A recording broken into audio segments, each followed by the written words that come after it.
ओफो रानी बेटा, ये सब क्या है? तूने फिर से रोटी के साथ अचार और चटनी बना दी।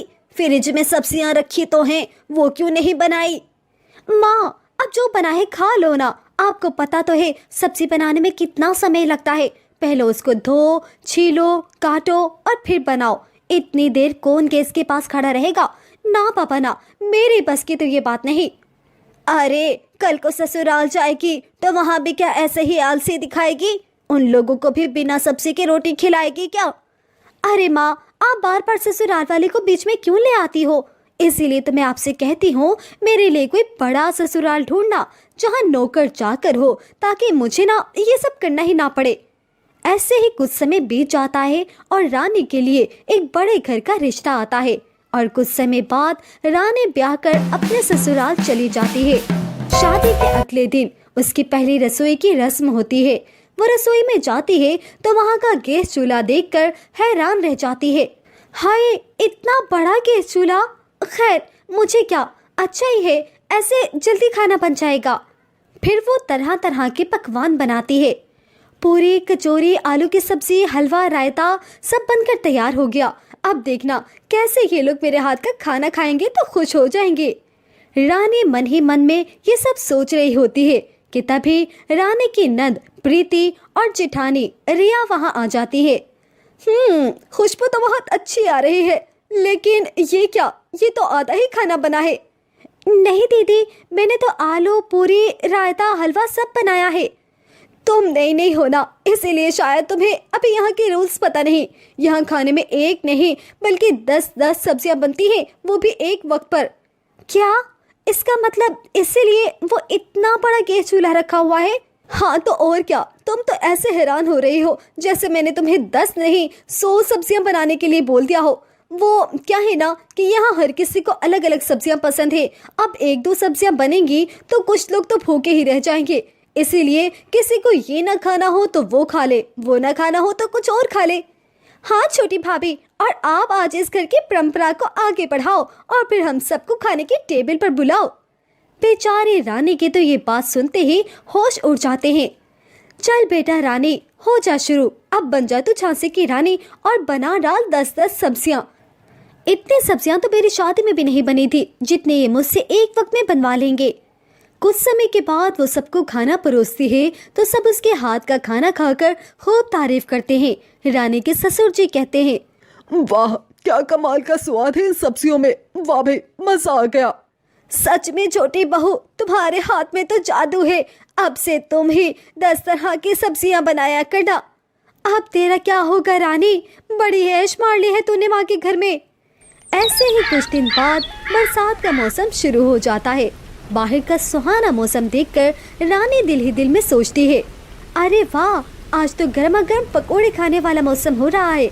ऐसा करती हूँ, सबको पकोड़े बनाकर खिला देती हूँ। तेल में तलने के कारण वो भारी हो जाते हैं।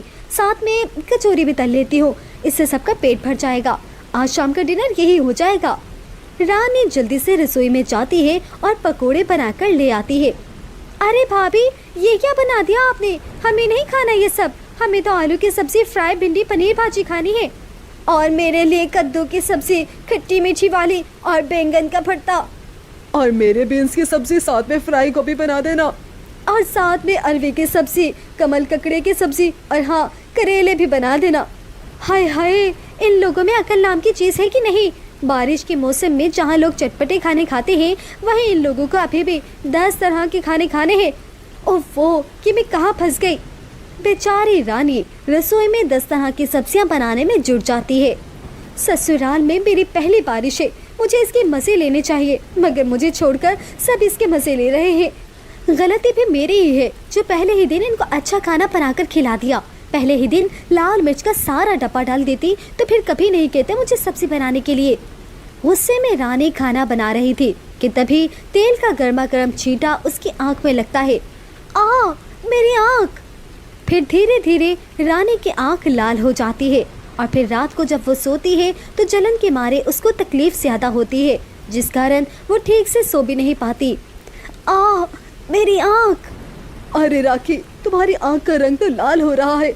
लाओ, मैं आई ड्रॉप्स डाल देता हूँ। प्रकाश रानी की आंखों में आई ड्रॉप्स डाल देता है, जिससे वो चैन की नींद सो जाती। लेकिन धीरे धीरे रानी की आंखों में दर्द और जलन बढ़ जाता है। रोज रोज की अलग अलग सब्जियां बनाकर तो मैं परेशान हो गई हूँ। आज बारिश भी हो रही है और सब्जी भी नहीं है। एक काम करती हूँ, आज आलू की अलग अलग तरह की सब्जियां बना देती हूँ। फिर वो आलू की अलग अलग तरह की सब्जियां बना लेती है, जिसको देखकर उसके घर वाले नाक सिकोड़ते हुए कहते हैं, अरे बहू, ये क्या बना डाला, आलू की सब्जी, वो भी 10 तरीके से। मुझे नहीं खाना ये, मेरे लिए कुछ और बना के ले आओ। लेकिन माँ जी, बाहर बारिश हो रही थी कल रात से और सब्जियां भी खत्म थी। अच्छा ठीक है, अब कल से हमें 10 तरह की सब्जियां ही खाने में चाहिए बस। अपनी सास की बात सुनकर रानी को गुस्सा तो बहुत आता है, लेकिन वो चुप रह जाती है। ऐसे ही 2 दिन और बीत जाते हैं। उफ ओ, सुबह से मेरी आंख में दर्द हो रहा है, लेकिन मेरे ससुराल वालों को क्या, उन्हें तो बस 10 तरह की सब्जियां खाने से मतलब है। हॉस्पिटल भी नहीं जा सकती, नहीं तो इनके लिए 10-10 सब्जियां कौन बनाएगा। मुझे तो लगता है मैं इनके लिए सब्जियां बनाते बनाते ही ऊपर पहुंच जाऊंगी। जैसे तैसे करके रानी सब्जियां बनाती है, लेकिन एक आंख से सही से ना देख पाने की वजह से कभी उससे नमक कम पड़ जाता है तो कभी कुछ ज्यादा हो जाता है। लेकिन उसके ससुराल वाले उसका दुख समझने के बजाय उसको 10 तरह की बातें सुनाते हैं। लेकिन उसका पति प्रकाश उसका दुख देख नहीं पाता। वो उसको डॉक्टर के पास ले जाता है। रानी की आंख देखकर डॉक्टर कहता है, देखिए, इनकी आंख में किसी गर्म चीज का छींटा चला गया है, जिससे इनका आधा कॉर्निया डैमेज हो गया है। हमें जल्द ही इनका ऑपरेशन करना होगा, वरना इनको पूरी तरह से इस आंख से दिखना बंद हो जाएगा। फिर वो अगले दिन की ऑपरेशन की अपॉइंटमेंट लेकर घर आ जाते हैं, जहां रानी की जेठानी कहती है, आज तुमने जैसे भी सब्जी बना दी, लेकिन कल अच्छे से 10 सब्जियां बना लेना, क्योंकि मेरे मायके वाले आ रहे हैं। अब बस भी कर दो सब, मेरे घर में जितनी मर्जी सब्जियां बनाओ, लेकिन सब मिलकर। आपको पता भी है कि तेल का छींटा जाने से मेरी पत्नी रानी की आधी आंख खराब हो गई है। फिर अगले दिन रानी को सब हॉस्पिटल ले जाते हैं, जहां उसका सफल इलाज होता है और उसे पूरी तरह दिखना शुरू हो जाता है। 3 दिन के बाद वो घर आती है तो उसकी सास उससे कहती है, अरे छोटी बहू, हमें माफ कर दो, तेरे आने से पहले हमने नौकर रखा हुआ था, वो भी 10 सब्जियों से परेशान होकर चला गया। फिर हम सब मिलकर सब्जियां बनाने लगे, लेकिन तेरे आने के बाद तो हमने सब कुछ तेरे पर ही छोड़ दिया। अब से तू अकेले काम नहीं करेगी, बल्कि हम सब तेरी मदद करेंगे। हाँ, और अब इस घर में 10 नहीं बल्कि 2 ही सब्जियां बनेंगी, जो कि सबको खानी होंगी। अपनी सास की बात सुनकर रानी बहुत खुश हो गई और फिर खुशी खुशी अपने ससुराल में अपना जीवन बिताने लगी। बिस्तर ले लो, बिस्तर, बहुत ही मुलायम बिस्तर, जो एक बार सोएगा दोबारा कभी नहीं उठेगा। मदन ये सुनकर वहां आ जाता है। अरे क्या बोले जा रहे हो भैया, इतनी खतरनाक बात बोलने की क्या जरूरत थी। और सच ही तो कह रहा हूँ, इतना मुलायम है कि जो भी एक बार सोएगा उसका उठने का मन ही नहीं करेगा। मदन एक गरीब आदमी था। उसकी बेटी सवित्री की कुछ ही दिनों में शादी थी। वो जहेज में सामान जमा करने के लिए बाजार आया था। बेड तो बहुत बढ़िया लग रहा है। बेड, बिस्तर, तकिए समेत कितने का दे रहे हो भैया? ये सारा सेट बस पूरे 5,000 में। बेड तो बहुत अच्छा है, तो इतना सस्ता क्यों बेच रहे हो भैया? अरे भैया, बाकी लोग इसीलिए महंगा देते हैं कि उन्हें दुकान में किराया, बिजली का बिल देना पड़ता है, लेकिन मैं तो सड़क किनारे बेच रहा हूँ ना, इसीलिए सस्ता बेच रहा हूँ। मदन बेड खरीद कर घर ले जाता है तो मदन की पत्नी कहती है, अरे इतना महंगा बेड लेने की क्या जरूरत थी? ये कोई महंगा बेड नहीं है, बस 5,000 में मिला है। सवित्री बिटिया, तुम्हें ये पसंद आया? हाँ पिताजी, बेड तो बहुत कमाल का है। दूसरी तरफ संजय का परिवार भी बहुत गरीब था। वो मेहनत मजदूरी करके अपना पेट पालते थे। संजय की एक माँ और बहन थी। संजय की शादी सवित्री से तय हुई थी। भैया, हमने अपनी सारी जिंदगी जमीन पर सोकर गुजारी है, अपनी शादी पे एक बेड ही खरीद लो। संजय की माँ कहती है, नहीं, इसकी जरूरत नहीं, इतना बोझ मत डालो अपने भाई पे, शादी पे वैसे भी बहुत खर्चा होगा। जब तुम्हारी शादी होगी तो तुम्हें हम बेड जरूर दे देंगे। कुछ ही दिनों के बाद मदन संजय के घर आता है और कहता है, समधन जी, आपका घर भी हमारे घर की तरह बहुत छोटा है, बहुत लोगों ने मुझे कहा अपनी बेटी की शादी किसी अमीर खानदान में करो। तो फिर आपने अपनी बेटी की शादी मुझसे क्यों तय की? अरे मैंने देखा है बहुत सारे लोग अपनी बेटी की शादी अमीर खानदान में कर देते हैं, लेकिन बाद में वही लोग लड़की के परिवार वालों को बहुत बेइज्जत करते हैं। वो तो ठीक है चचा, लेकिन हम लोग तो खुद जमीन पर सोते हैं, भाभी कहाँ सोएंगी? अरे उसकी फिक्र छोड़ो बेटिया, तुम लोग बस शादी की तैयारी करो। कुछ ही दिनों बाद संजय की सवित्री से शादी हो जाती है और सवित्री को जहेज में वही बेड मिलता है। सावित्री, मैं पहली बार बिस्तर पर सोने लगा हूँ, लेकिन मुझे बहुत बुरा लग रहा है। मेरी माँ और बहन अब भी जमीन पर सो रही है। इसमें बुरा लगने वाली क्या बात है संजय? ये बेड मेरे पिताजी ने मेरे लिए दिया है। अगले दिन जल्दी उठकर सवित्री सबके लिए चाय नाश्ता बनाती है कि उसकी नंद मालिनी कहती है, अरे वाह भाभी, आप चाय तो बहुत अच्छी बनाती हो। अच्छा तुम लोग बैठो, मैं संजय के लिए खाना बना लूं, वो काम पे साथ लेकर जाता है ना। अरे माँ, अब आप ये काम क्यों करेंगी? भाभी आ गई है ना, वही करेंगी भाई के सारे काम। इससे पहले कि सास कुछ बोल पाती, सावित्री कहती है, हाँ माँ, अब से संजू का लंच मैं खुद बनाया करूंगी। सावित्री संजय के लिए खाना तैयार करती है। उसे भेजकर वो बाकी घर के कामों में लग जाती है।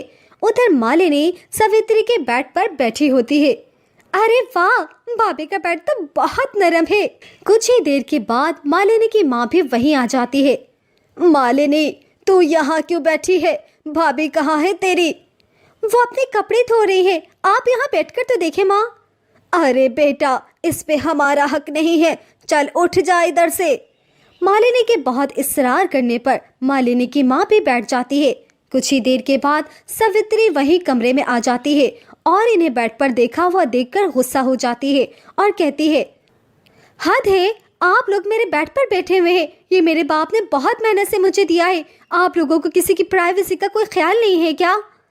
अरे नहीं बहू, मुझे तो मालिनी ने बिठा दिया। मैं तो इसे भी मना कर रही थी, मेरी तो कमर ही अटक जाती है बिस्तर पर सोने से। आप तो ऐसे कह रही हैं जैसे आप लोग तो बड़े रईस हैं और सारी जिंदगी महाराजा जैसे बिस्तर पर सोती आ रही हैं। देखें भाभी, अगर हम गरीब हैं तो आप भी किसी रईस की बेटी नहीं है। आने दे भैया को, मैं उन्हें सब बातें बताऊंगी। मालिनी की माँ उसे समझाती है कि अपने भाई को कुछ भी ना बताए। देखो बेटा, तुम्हारे भाई ने बहुत मुश्किल से ये शादी की है। मैं नहीं चाहती कि अब उन दोनों का घर खराब हो। मालिनी अपनी माँ की आंखों में आंसू देखकर खामोश हो जाती है और भाई को कुछ नहीं बताती। रात को संजू घर वापस आता है। सावित्री, आज मौसम बहुत साफ है, बारिश का कोई इम्कान नहीं। मेरा मन है कि आज हम छत पर जाकर सोएं। माँ और मालिनी आज हमारे कमरे में सो जाएंगी। नहीं बेटा, मुझे बेड पर नींद नहीं आती। अच्छा, मैं फिर बिस्तर छत पर लगा देती हूँ। नहीं, रहने दो, बारिश हो जाएगी तो फिर मुश्किल हो जाएगी। संजय ने छत पे सोने का प्लान इसीलिए बनाया था कि एक रात उसकी माँ और बहन भी बेड पर सो सके, लेकिन जब उसकी माँ ने इनकार किया तो संजय ने भी अपना प्लान कैंसिल कर दिया। माँ, अगर मुझे रोड बनाने का कॉन्ट्रैक्ट मिल गया तो सारी गरीबी दूर हो जाएगी हमारी। अरे मैं तो चाहती हूँ कि मेरे बेटे को खूब तरक्की मिले। कुछ ही देर के बाद सब सोने चले जाते हैं। देख मालिनी, आज तेरे भाई ने छत पे सोने का इसलिए कहा कि हम लोग बेड पर सो सके। मेरी दुआ है कि मेरे बेटे को खूब खूब कामयाबी मिले। दूसरी तरफ सावित्री संजय से कहती है, संजू, आपको पता है आज माँ और मालिनी हमारे बिस्तर पर बड़े मजे से बैठी थी। ये सुनकर संजय कहता है, तो फिर? अरे तो क्या, मैंने उन दोनों को भगा दिया। तुम पागल हो गई हो क्या? वो मेरी माँ और बहनें हैं, क्या हो गया अगर बैठ गई तो? इसीलिए तो माँ ने बेड पर सोने से इनकार कर दिया। अरे वो दोनों क्यों सोए मेरे बेड पर? ये मेरे बाप ने बहुत मेहनत से कमाई करके मुझे दिया है। ये सुनकर संजय की आंखों में आंसू आ गए। ठीक है, तुम्हारे पिता ने दिया है ना, तो फिर मैं यहाँ क्या कर रहा हूँ? संजय उठकर छत पर चला जाता है और वही रात गुजारता है। सुबह होते ही वह बिना नाश्ता किए अपने माँ के पांव छूकर काम पर चला जाता है। संजय जो चाहता था शायद आज उसे मिलने वाला था। बॉस उसे अपने कमरे में बुलाता है और कहता है, संजय, मैंने सुनी है तुम्हारी स्टोरी।